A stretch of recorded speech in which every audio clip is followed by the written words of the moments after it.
نحمده ونصلي على رسوله الكريم اما بعد فاعوذ بالله من الشیطان الرجیم بسم اللہ الرحمن الرحیم رب اشرح لي صدری ويسر لي امری واحلل عقدۃ من لسانی یفقهوا قولی رب زدنی علما اللهم فقهنا في الدین اللهم انی اسألک علما نافعا وعملا متقبلا ورزقا طیبا۔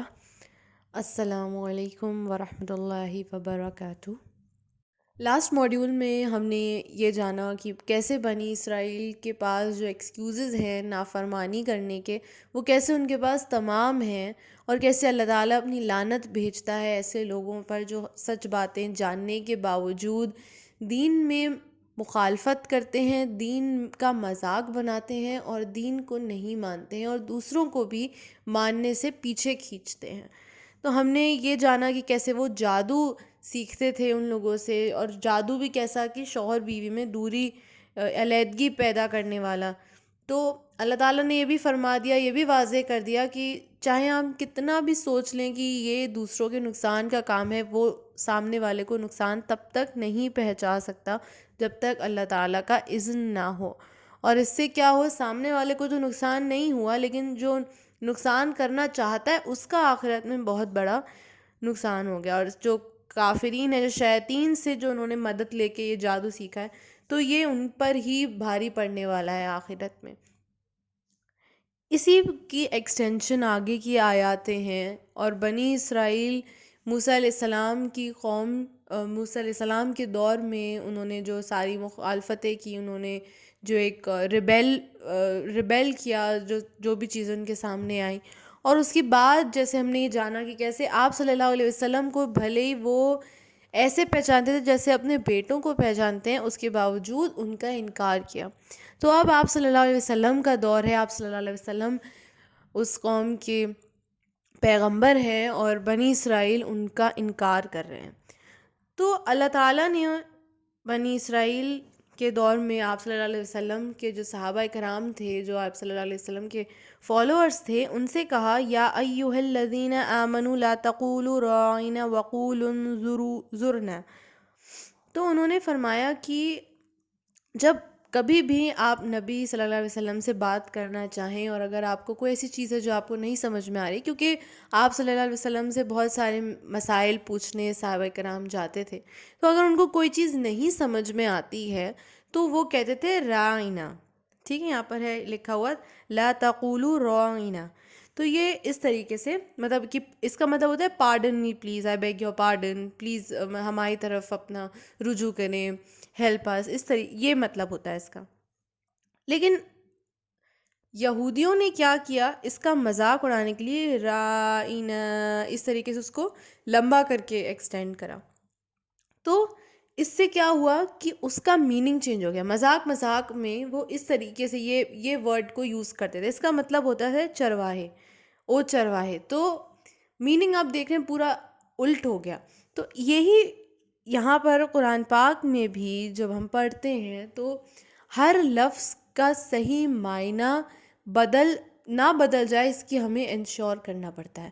تو کوئی بھی لفظ ہے، اس میں اگر ہم زبر کو لمبا کھینچ دیں گے یا زیر کو مجہول کر دیں گے، یا ہم اپنا ایڈیشنلی اس میں کوئی لفظ، اس میں کوئی ہم حرف ایڈ کر دیں گے، یا کسی حرف کو ڈراپ کر دیں گے، یا زبر کو مس کر دیں گے، یا زیر کو مس کر دیں گے، یا اس کو مجہول پڑھ لیں گے، تو یہ ساری چیزیں سے پورا کا پورا معنی جو ہے وہ بدل جاتا ہے۔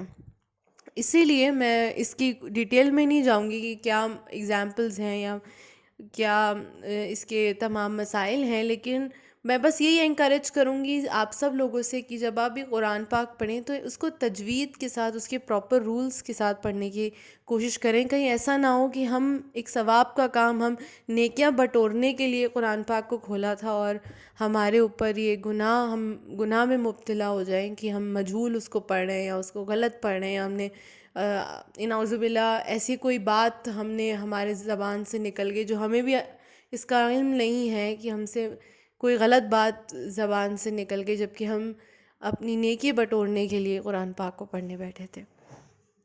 بہرحال تو اللہ تعالیٰ نے ان سے فرمایا کہ رائنا کو مت کہو، کیونکہ یہ لوگ تو کہتے رہیں گے، ان کو چینج نہیں کر سکتے ہم. تو اب آپ کیا کریں، اب آپ انظرنا کہیں. انظرنا ایک دوسرا ورڈ تھا، ایک سینونیم سمجھ لیں.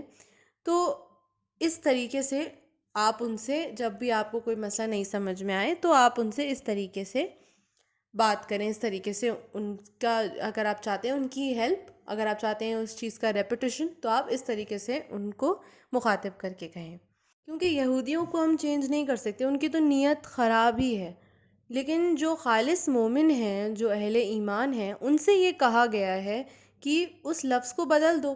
اگر وہ نہیں کہہ رہے تو وہ کیا کریں گے، سامنے سے مطالبہ کریں گے، پھر یہودی مطالبہ کریں گے، اس طریقے سے بات بڑھے گی. تو بنا اگر ایسی کوئی ہمارے پاس آپشن ہے کہ ہم معاف کر کے آگے بڑھ سکتے ہیں، ہم اپنا دوسرا الفاظ ایسا یوز کر سکتے ہیں، ہمارے پاس ایک سیکنڈ آپشن ہے، تو ہم ہمیشہ ایک جھگڑے والے جو آپشن ہے اس سے بچنا چاہیے. یہاں پر یہ بھی ہماری ایک سیکھ ہے کہ ہمیشہ ضروری نہیں ہے کہ اگر ہمارے مرضی کے مطابق کوئی بات نہیں ہو رہی ہے تو ہم ریبیل ہی کریں، ہم ریبیلس ہو جائیں اور ہم مطالبہ کرنے میں ہی تل جائیں. اگر ہمارے پاس ایک سیکنڈ آپشن ہے اور بات بنا لڑے، بنا جھگڑے، بنا بحث مباحث کے بن سکتی ہے، تو ہمیشہ اس راستے کو چوز کرنے کی کوشش کریں.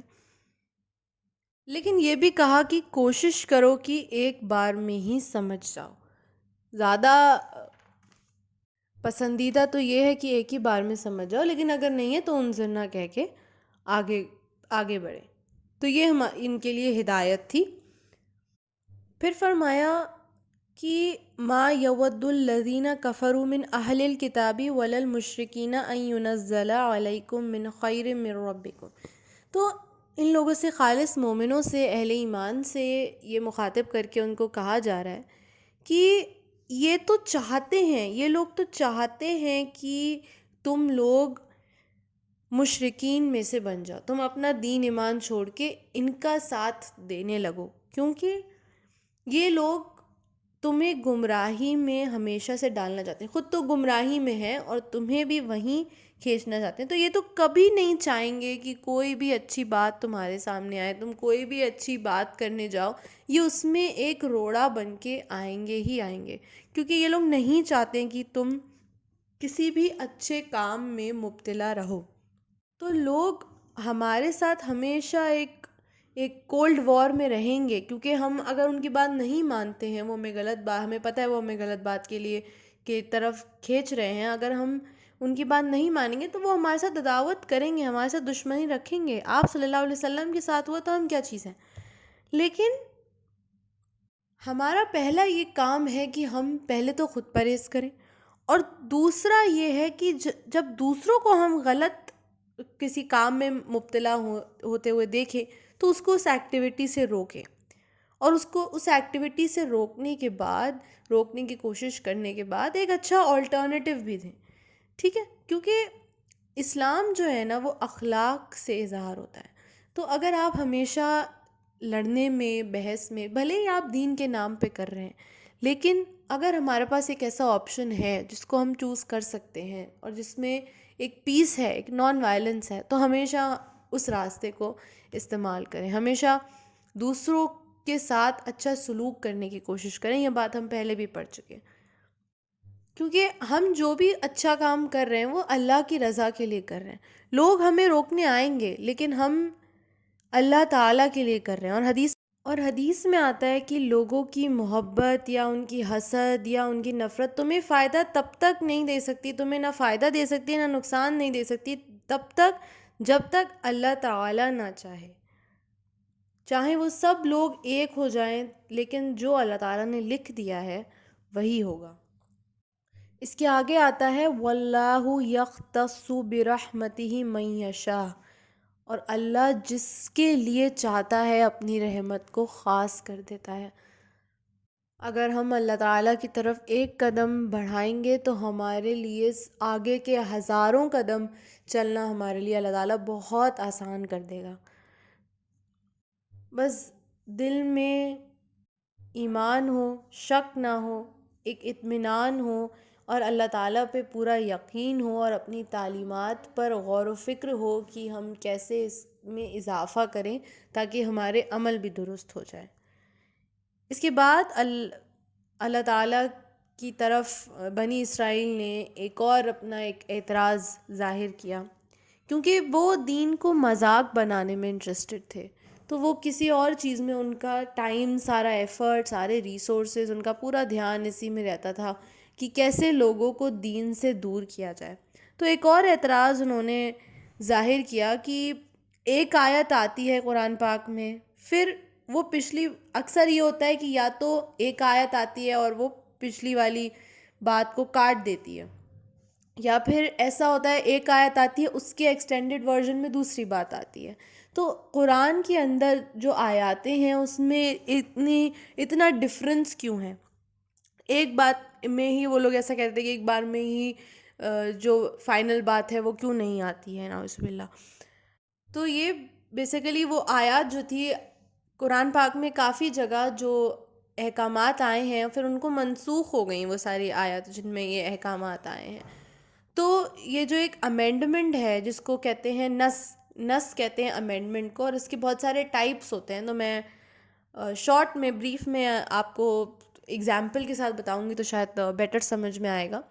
کہ پہلی تو یہ ہوتی ہے نسخ اللفظ باقی الحکم، یعنی کہ جو لفظ تھا اس آیات میں وہ منسوخ ہو گیا لیکن جو حکم ہے وہ رہ جاتا ہے، یعنی کہ آیات کی جو اوور آل اپیئرنس تھی وہ بدل گئی لیکن جو اس کا میننگ تھا وہ سیم رہا۔ جیسے کہ ایک ایگزامپل ہے آیت رجم، تو اس میں کیا ہوا تھا کہ جو حکم ہے وہ رہ جائے گا لیکن جو آیت کے جو ورڈز ہیں وہ بدل دیے گئے۔ پھر ہوتا ہے نسخ حکم اور باقی لفظ، یعنی کہ جو حکم تھا اس کو منسوخ کر دیا گیا لیکن آیت ابھی بھی قرآن پاک میں موجود ہے۔ تو اسی سے ان کا زیادہ ریلیشن تھا کہ جو آیات ہے یہ تو باقی ہے لیکن جو حکم تھا اس آیات میں اس کا آگے کاٹ بتا دیا گیا ہے، یعنی کہ اس کا اپوزٹ بات بتائی گئی ہے۔ تو جیسے سورہ الانفال میں ایسی ایک آیت موجود ہے، تو یہ اس کا ایک ایگزامپل ہے۔ یا پھر یہ ہوگا کہ دونوں چیزیں منسوخ ہو جائیں گی، نسخ حکم اور لفظ یہ دونوں منسوخ ہو جائیں گے۔ جیسے آیت رضاعت جو ہے ایک ایسی آیات ہے جس میں دونوں چیزیں منسوخ کر دی گئی ہیں۔ اور چوتھی چیز یہ ہے کہ دونوں ہی چیزیں رہ جاتی ہیں، یعنی کہ لفظ اور حکم دونوں ہی باقی رہتے ہیں۔ اس پر اللہ تعالیٰ نے یہ جواب دیا کہ اگر ہم کوئی بھی آیات کو منسوخ کرتے ہیں یا بھلا دیتے ہیں پھر ہم اس سے بیٹر لاتے ہیں، تو یہ اس لیے ہے، اس میں بھی خیر ہے، اس میں بھی اللہ تعالیٰ کی حکمت ہے۔ اللہ تعالیٰ جو بھی کرتا ہے اس کے پیچھے کوئی نہ کوئی حکمت ہے۔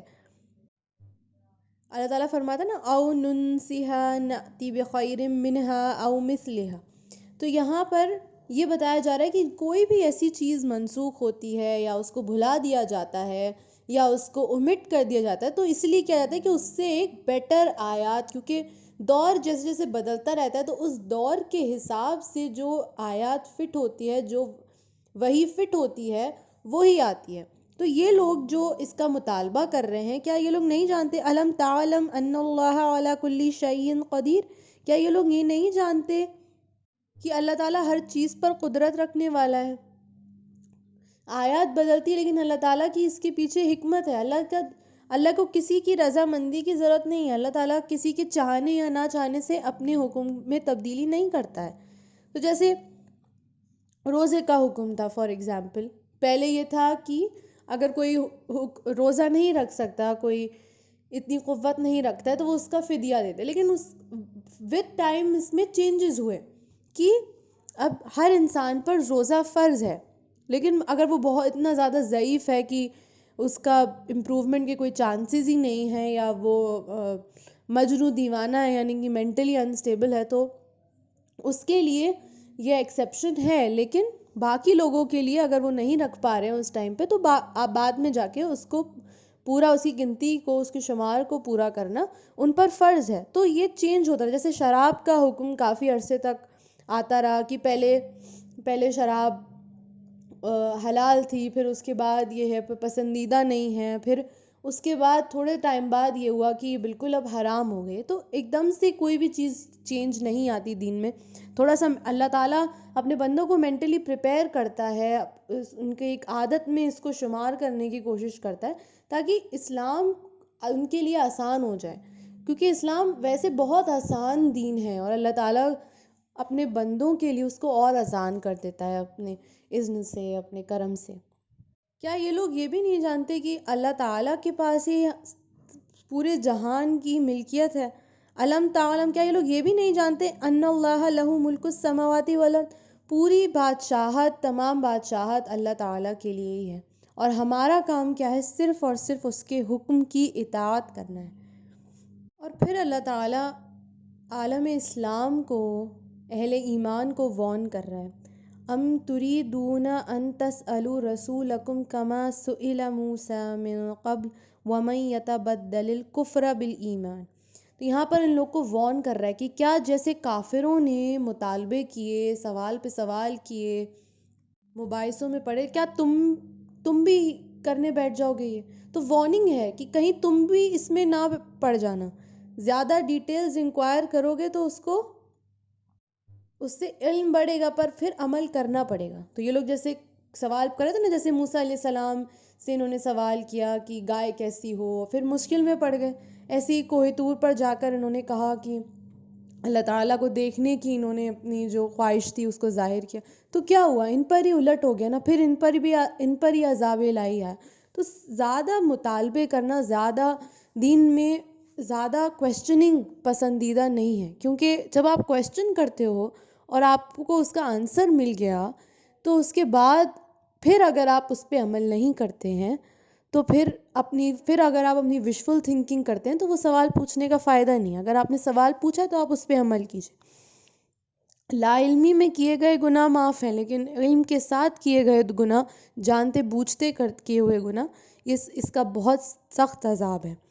اور پھر اللہ تعالیٰ پھر بتا رہے ہیں کہ کافر تو چاہیں گے کہ تم دین چھوڑ دو. وَمَن يَتَبَدَّلِ الْكُفْرَ بِالْإِيمَانِ، تو یہ لوگ چاہیں گے کہ کفار جو ہیں وہ چاہیں گے کہ ایمان جو ہے اس سے تمہیں خارج کر دیں، لیکن انہیں اگنور کرو. اپنے اشتعال کو، اپنے اینگر کو جو ان لوگ پر تمہیں اگر آتا ہے تو اس کو کنٹرول کرو، معاف کرو، درگزر کرو. یہاں پر بہت ہی پیاری طریقے سے اللہ تعالیٰ نے اپنے بندوں کو یہ ہدایت دی ہے کہ ان کو اگنور کر کے آگے بڑھو. یہ لوگ پلٹنے والے لوگ نہیں ہیں، کیونکہ اب تک تو ہم لوگ دیکھ چکے ہیں کہ بنی اسرائیل کی کیا ٹینڈنسی رہی ہے پہلے سے. تو یہ لوگ اب پلٹنے والے نہیں ہیں. جو کافرین ہیں وہ تو ان کو تو ویسے بھی کسی چیز کا علم نہیں ہے، نہ ان کو اس میں دلچسپی ہے. تو ان کو چھوڑو، معاف کرو، درگزر کرو، کیونکہ یہ لوگ جو ہیں فقط ضل سواء السبیل، یہ لوگ سیدھے راستے سے بہت دور ہیں. تو یہ تمہیں اپنی طرف کھینچنے کی کوشش کریں گے، لیکن تم ان کو اگنور کرو، ان سے آگے بڑھ جاؤ، ان کو اپنے حال پر چھوڑ دو، اور اگر یہ تمہیں زیادہ تنگ کریں تو ان کو معاف کر دو. تو اللہ تعالیٰ یہاں پر معافی کرنے کا حکم دے رہا ہے. یہ نہیں کہ اگر کوئی ہمارے ریلیجن سے نہیں بلونگ کرتا ہے، ہم کوشش کریں گے اس کو اپنے دین کی طرف کھینچنے کے لیے، اس کو حق کی طرف کھینچنے کے لیے. لیکن اگر نہیں ہوتا ہے، کیونکہ آپ صلی اللہ علیہ وسلم سے بھی اللہ تعالیٰ نے یہی فرمایا کہ ان کا کام ہے بات کو آگے پہنچانا. ہمارا بھی کام ہے بات کو آگے پہنچانا اور اپنے اخلاق سے اس کو چھلکانا، کیونکہ جب ہمارے اخلاق میں وہ شمار ہو جائے گا تو سامنے والا خود انکریج ہوگا. اگر ہم صرف بولتے رہیں گے، اس کو اپنی طرف بلاتے رہیں گے، تو ایسا کبھی بھی نہیں ہوگا. تو ہمیشہ کہتے ہیں نا، پریکٹس وٹ یو پریچ. تو جب تک ہم پریکٹس نہیں کریں گے تب تک وہ نہیں آئے گا. اور اگر نہیں آتا تو یہ نہیں کہ ہم اس کے ساتھ جنگ پہ چلے گئے، اس کے ساتھ ہنسنا، ہم نے اس کو طرف دیکھنا بھی ہمیں گوارا نہیں ہے. تو اس سے لڑائی کرنے میں، بحث کرنے میں اپنا ٹائم نہ ویسٹ کریں. اللہ تعالیٰ سے اپنے رشتے کو قائم کرنے میں اپنا وقت لگائیں. اللہ تعالیٰ کے ساتھ جو ایک رشتہ ہے اس کو قائم کریں، اور صدقہ خیرات کریں، اور اس کی جو باتیں ہیں اس کو ٹھیک طریقے سے سمجھیں. تو اللہ تعالیٰ کے ساتھ اپنا رشتہ قائم کرنے کی کوشش کریں.